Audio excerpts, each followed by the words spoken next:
안녕하십니까. 미가의교회 박건 목사입니다. 오늘 저는 여러분들과 함께 MBC 스트레이트에서 방송한 일본 찬양과 색깔론 교회발 조작 뉴스라는 방송에 대한 내용을 함께 이야기해 보도록 하겠습니다.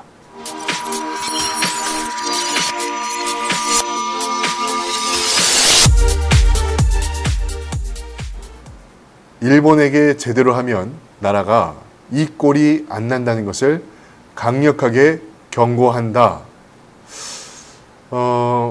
이 말은 일본에게 잘 보이지 않으면 이 나라가 망할 수뿐이 없다는 그런 말같이 느껴집니다. 평안북도 정주 출신인 김병조 목사님께서는 양전백 목사님과 함께 독립선언서에 서명을 하고 사람들을 독려하면서 의주에서 3.1 만세 운동을 이끄셨던 목사님이십니다. 그리고 상해로 건너가서 목회를 하시면서 독립신문 운영에 참여를 하신 목사님이십니다. 뿐만 아니라 김병조 목사님과 함께 박동환 목사님께서는 3.1운동 민족 대표 33인 중 한 분이십니다. 이 목사님들 중에서는 이 3.1운동 만세운동 때 민족 대표로 이름을 올리신 분들이 적지 않습니다. 김병조 목사님께서는 일제와 싸울 수 있는 방법은 기독교와 언론이라고 생각을 하셨습니다. 그래서 당시 기독신보나 신생명 그리고 한인 기독교보 등을 통해서 독립에 대한 의지를 표명하시고 많은 성도들을 독려하셨습니다. 그런데 이 박동환 목사님께서는 태화관에서 거행된 만세운동 그 이후에 일본 경찰에 체포가 되시게 됐죠. 이 목사님은요, 심지어 자신의 시간을 30분 뒤로 늦췄다고 합니다. 항상 그렇게 맞춰 놓으셨다고 합니다. 그 이유는 일제의 표준 시간이 우리의 시간과 똑같으니 나는 그 시간을 따르지 않겠다라는 마음의 생각이 있으셨기 때문입니다. 인천 또한 마찬가지입니다. 이동은 차경창 목사님께서는 인천에서 독립운동을 이끄셨죠. 특히 이동욱 목사님께서는 인천 3.1운동 만세운동 때 큰 힘을 쏟으신 분 중 하나입니다. 목사님께서는 인천에 교회를 하나씩 지을 때마다 소학교를 운영하시면서 그들에게 아이들에게 또 청년들에게 민족 정신을 가르쳐 주신 목사님이십니다. 차형준 목사님께서는 신민회, 송죽 결사대 그리고 한영 서원 등을 만드시고 기독교 중심의 독립운동을 이끌어 가셨던 분이십니다.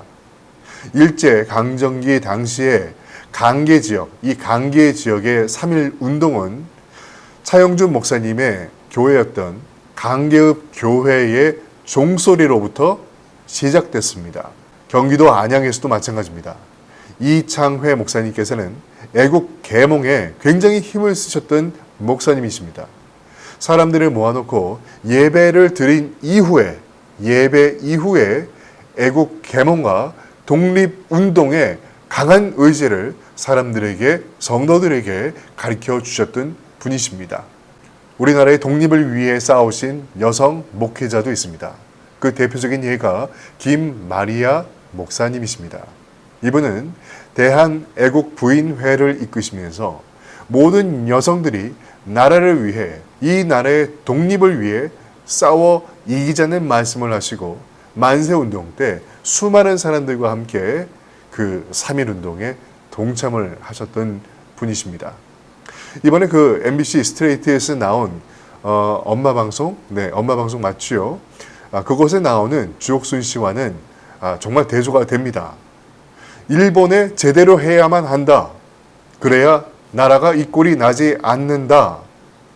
아베 수상님, 저희 지도자가 무력하고 무지해서 이런 것에 진심으로 사과를 드립니다.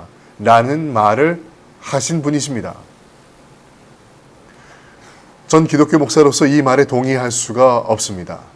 이 나라의 독립을 위해서 목사님들께서는 앞서 우리 선배님들께서는 교회 안에 학교를 세우시고 당시 조선의 백성들을 계몽하고 일제에 맞서 싸워서 이겨야 한다.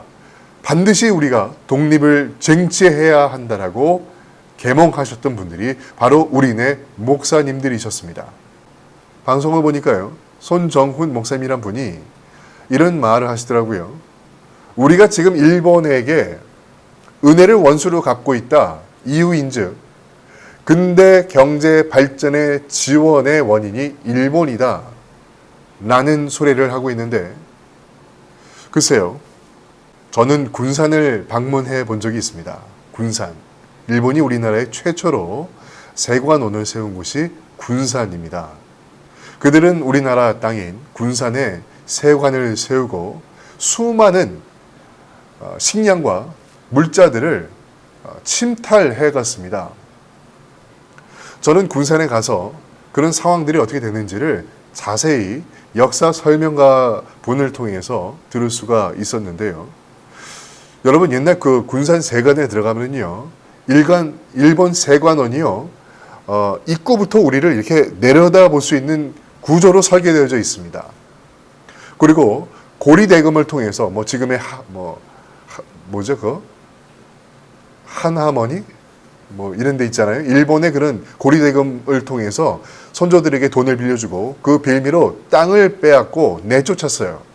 군산에 가면은요, 우리 선조들이 일본에게 내쫓기고 어떻게 살았는지 다 나와 있습니다. 전시해 놓고 있어요. 이 군산에서도 마찬가지입니다. 당시 미국 장로회의 선교사였던 전킨 목사님께서 세운 영명학교라는 곳이 있는데요. 바로 여기서부터 군산 지역의 3.1 만세 운동이 시작됩니다. 이때 독립운동을 주도했던 분 중 하나가 독립운동가였던 강문호 목사님이셨습니다. 이렇게 우리 선배 목사님들께서는 각 지역에서 일제와 맞서 싸워 나가셨습니다.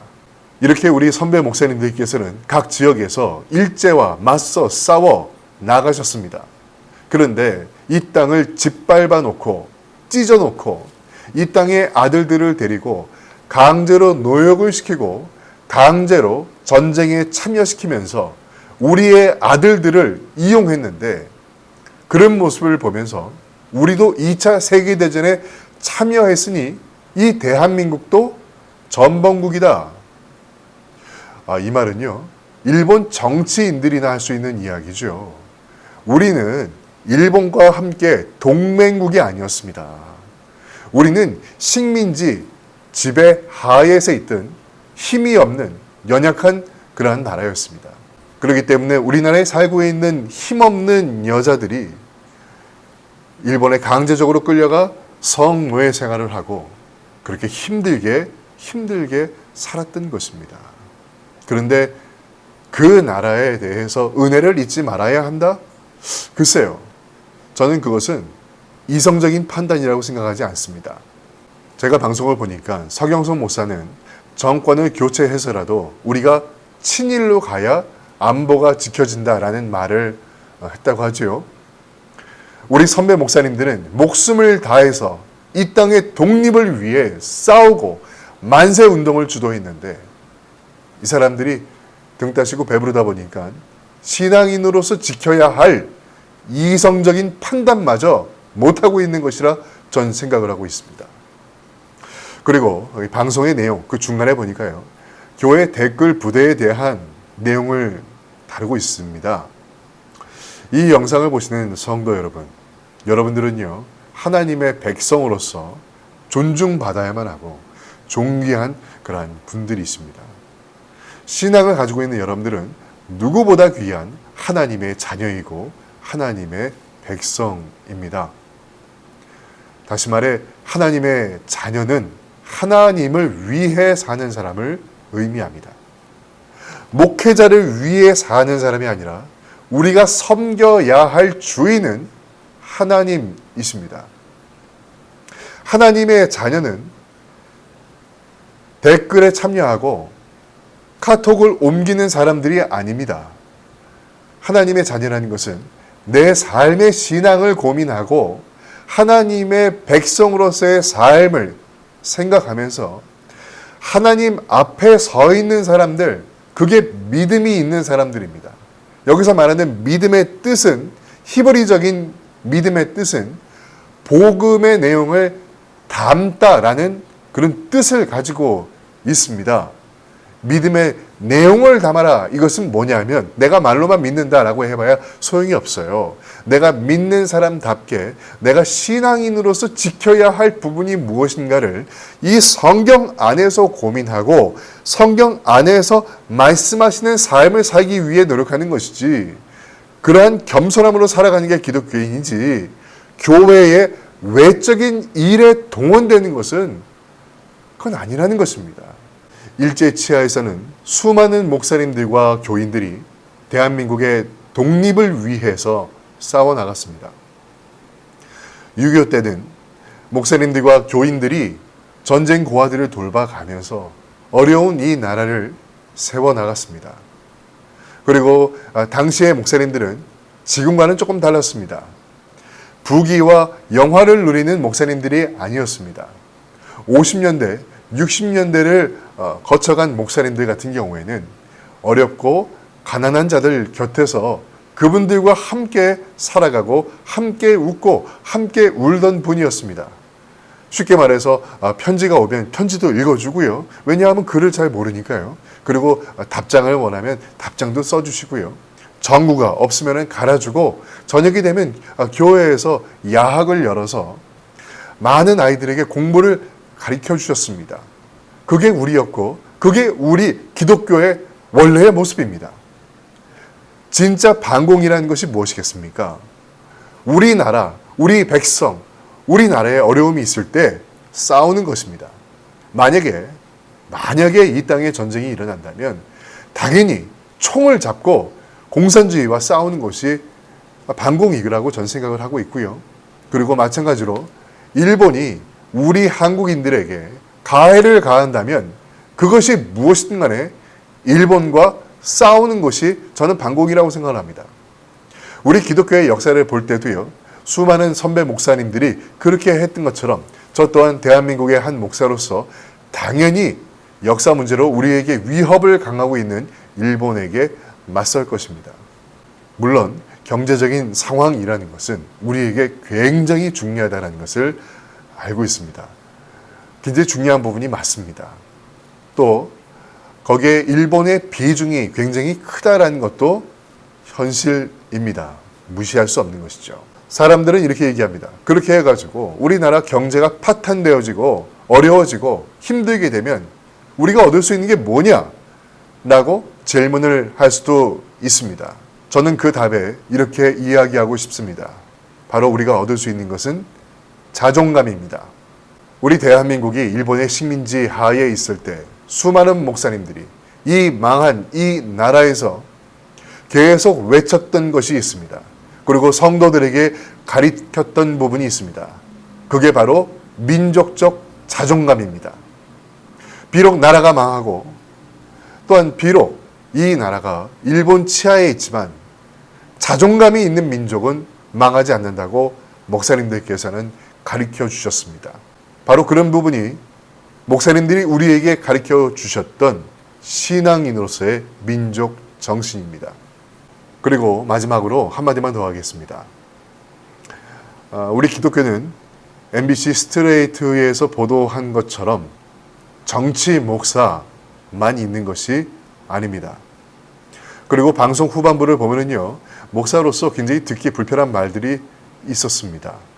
예를 들어서 목사님 말씀이 하나님 말씀이기 때문에 믿으라면 믿어야만 되고 찍으라면 찍어야만 하고 심지어 지갑까지 열게 하고 있다라는 이런 표현이 참 듣기에 불편했습니다. 이것은 우리 기독교의 헌금을 비하하고 모든 목사님들의 설교를 비하하는 것과 다를 것이 없습니다. 우리 기독교는 그렇지 않습니다. 우리 진짜 기독교는 그렇지 않습니다. 목사님의 말이 하나님의 말이 아닙니다. 하나님의 말은 바로 성경 안에 있는 말씀입니다. 성경에서 벗어난 그 외의 말은 목사 개인의 말일 뿐 하나님의 말씀이라고 생각할 수가 없습니다. 그리고 사람들이 많이 오해하는 것 중에 하나가, 특히 우리 크리스천들이 오해하는 것 중에 하나가 목사님을 우리를 이끄는 목자로 보고 있다는 사실입니다. 여러분, 저를 포함한 성도 여러분들은 똑같은 양입니다. 우리는 목자가 아닙니다. 목자는 오직 예수 그리스도, 우리를 이끄시는 분은 오직 예수 그리스도 한 분밖에 안 계십니다. 양에는 선두를 이끌어가는 그런 우두머리 양들이 있습니다.